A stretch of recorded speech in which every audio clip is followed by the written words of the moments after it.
By the age of 30, he had taken the known world.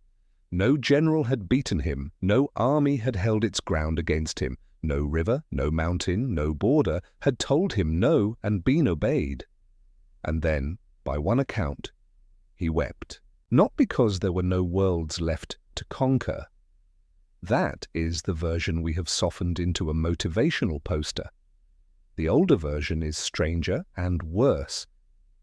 A philosopher at his court had been describing the idea that the universe contains infinitely many worlds, and Alexander, who had spent his entire life taking this one, broke down, and because if there were infinite worlds, then he had not yet finished even the first. Sit with that. The most successful conqueror in human history, reduced to grief not by failure but by scale. We remember the conquest. We almost never ask the harder question underneath it.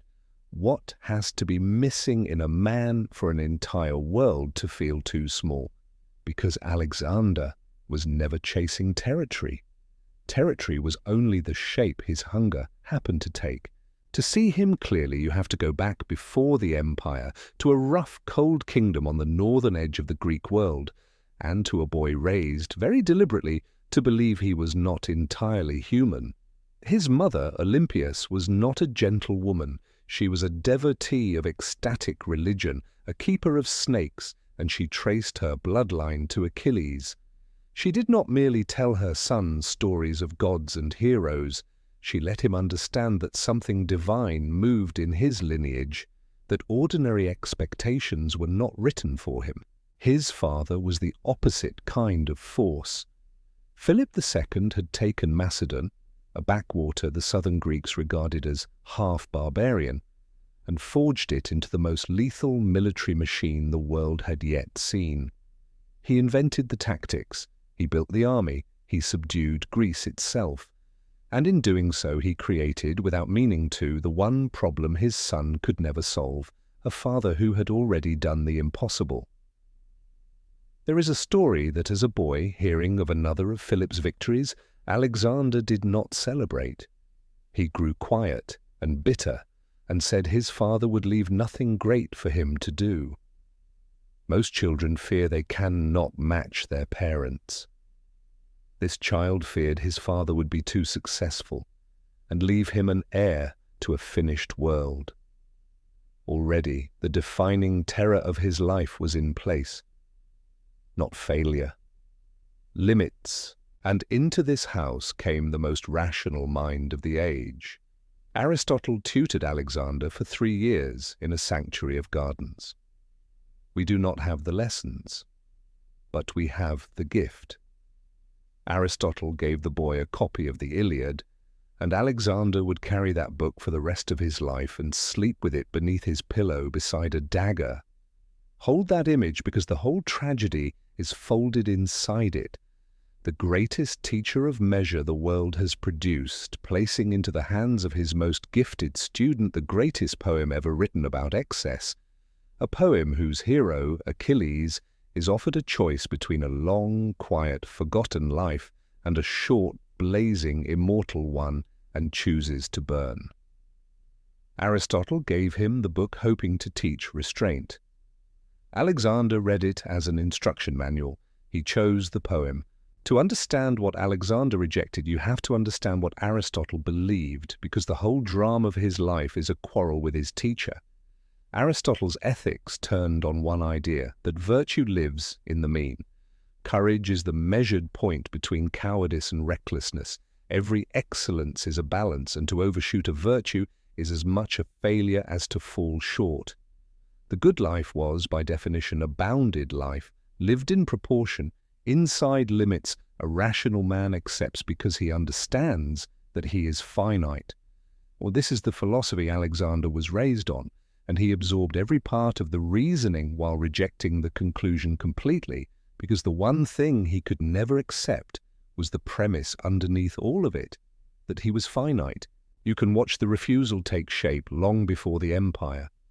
When he finally crossed into Asia to begin the war, the first thing he did was not strategic. He went to Troy. He went to the supposed tomb of Achilles, anointed it with oil, and ran a race around it as the heroes had. And he called Achilles fortunate because Achilles had a Homer to make him immortal. A king at the start of the most consequential campaign in history, and his opening act is a pilgrimage to a dead man from a poem. That is not charming. It is a man telling you plainly what he believes he is. He had not come to conquer Persia. He had come to become Achilles. You can see the same refusal at Gordium, where a prophecy promised that whoever loosed an impossible knot would rule all of Asia. Alexander did not study it. He drew his sword and cut it in half. We tell that as cleverness. It is closer to a confession. The rules of the problem did not apply to him, and he already knew it. You can see it far more darkly at Thebes, a Greek city that rose against him. He did not negotiate. He erased it and left the ruins as a single sentence to the rest of Greece. The world will bend or it will burn. He was barely 20, and you can see it in a word his historians kept reaching for: pothos, a longing, a yearning towards something distant, unreachable, not quite nameable. Pothos is not ambition.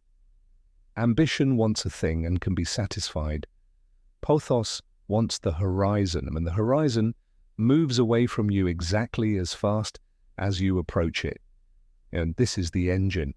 Everything else, the battles, the cities, the empire, is exhaust. What follows in the conventional telling is a list of victories, and the list is staggering. But to read the campaign as a series of battles is to miss what it was. It was a man producing evidence, demanding from reality, again and again, proof of a claim he could never quite secure. At the Granicus, his first great battle in Asia, he led the cavalry charge himself into the river, into the enemy's strongest point, and nearly died, saved only when a comrade cut down a Persian whose blade was already falling toward his head. Remember that comrade. His name was Cleitus. At Issus, he met Darius, the king of kings, ruler of the largest empire on earth, and broke him, left his mother, his wife, his children in Alexander's tent. The world had a master, and Alexander had simply decided it would be him. And then came Tyre, where the psychology shows most clearly, because Tyre is not a story of brilliance. It is a story of obstinacy. Tyre was an island fortress that would not surrender, and a sane commander would have bypassed it. Alexander could not. For 7 months he laid siege to a single city, built an entire causeway out into the sea to reach its walls, an act of almost insane engineering will, because the city had told him no, and no was the one word his whole being was organized to destroy.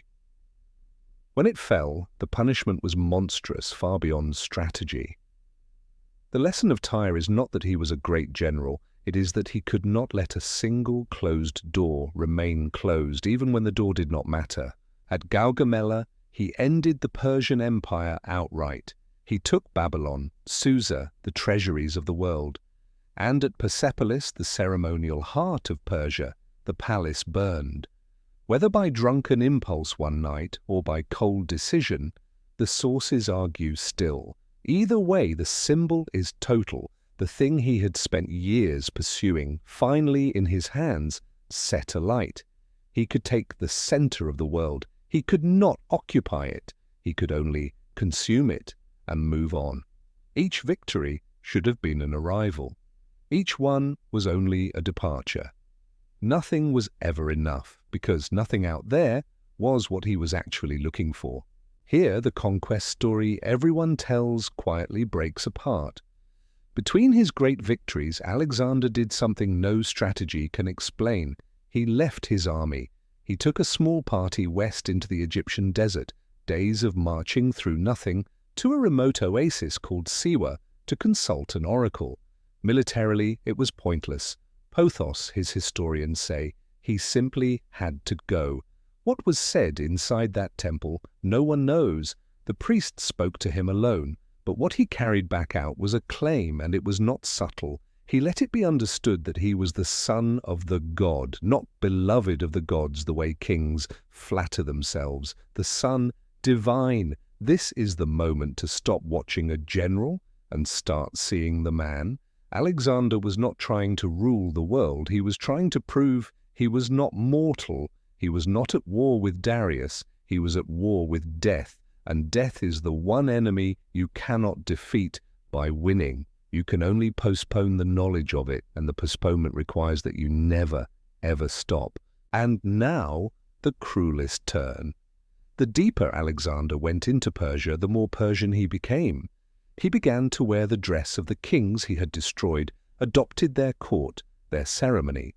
Most provocatively, he began to expect proskinesis, the custom by which subjects prostrate themselves before the king. To a Persian, ordinary respect. To a Macedonian, who followed his king as a first among equals, it was obscene, a free man on his face before another man as though before a god. Which was precisely the point.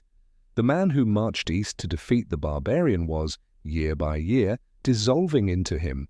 He did not conquer the east absorbed him, and the people who could not follow him into that dissolution, he destroyed.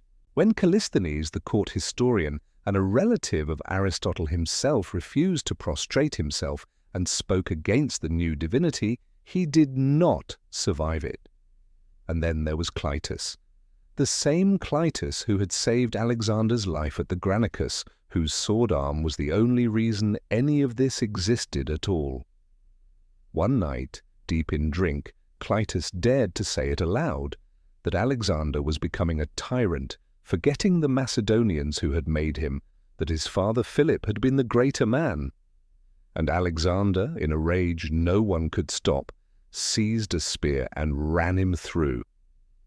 He killed the man who had given him his life, for the crime of reminding him he had once needed saving. The grief afterward was terrible, but notice what the grief could not do. It could not give him back his measure. So consider what finally stopped him, not Darius, not the war elephants at the Hydaspes, the hardest fight of his life, which he still won, not any enemy at all. At a river in India called the Hyphasis, his own armies stopped. The men who had followed him for 8 years and 10,000 miles simply refused to take another step east. Underneath the exhaustion was something closer to dread. They had understood before he had that there was no end, that east of this river lay another and another, and that their king would walk them off the edge of the earth in pursuit of something that did not have a location. The man who could not be defeated was defeated in the end by a limit that rose from inside his own people. He turned back, and he wept again. On the way home, rather than the safe road, he marched a large part of the army through the Gedrosian desert, and thousands died of thirst in the sand, because he could not bear to be outdone even by geography. So we are left with the question the conquest was always hiding. Greatness of this kind, the absolute, world-devouring kind, martyrdom is a form of homelessness. The man who can take everything is almost always the man who can be satisfied by nothing. And these two facts are not a coincidence, they are the same fact. Because to stop, to arrive, to rest, to say this is enough and here I will stay, is to accept that you are finite, one mortal among others, certain to be forgotten by enough time. And that acceptance is the precise thing. Such a man cannot survive. So he does not stop. The motion is the denial. As long as there is one more river, he does not have to know that he is going to die. Which leaves the hardest possibility, that the capacity to conquer the world and the capacity to be content within it may be mutually exclusive. That the exceptional are exceptional in part, precisely because something in them is missing, the quiet internal mechanism the rest of us call enough. Take away the wound, and you take away the conqueror. That is the trade, that is what the great actually costs. He came at last to Babylon, and there the engine finally ran out. A year before, he had lost Hephaestion, the one person he seems to have loved without strategy, the friend he called the other Alexander. His grief had not been the grief of an ordinary man. He poured the wealth of an empire into a funeral pyre. It was the grief of a man who had conquered everything and could not save the one thing he actually wanted. And then, after the banquets and the wine, the fever took him. When they asked him to whom he left his empire, the largest the world had ever known, the answer that comes down to us is 2 words. To the strongest. He was 32. He had never lost a battle. And within a year, the world he had spent his life gathering was torn apart by his own generals, as though it had never truly been one thing at all, because it never had. It had only ever been held together by the hunger of one man. We call him the Great, and we mean the conquest, but the conquest is the least interesting thing about him. The interesting thing is the engine, the longing with no object, the war against mortality fought with armies, the hunger no amount of world could ever close. He was never trying to own the earth. He was trying to escape the unbearable smallness of being a single man standing on it. And he failed. The most successful man who ever lived failed at the only thing he was actually attempting, and died at 32 with infinite worlds still ahead of him, and not one of them within reach. The question he leaves is not how he took the world. It is the one we avoid because we suspect quietly that it is also a question about us, whether that hunger is the price a person pays for greatness, or whether it is greatness itself, seen at last without the flattery.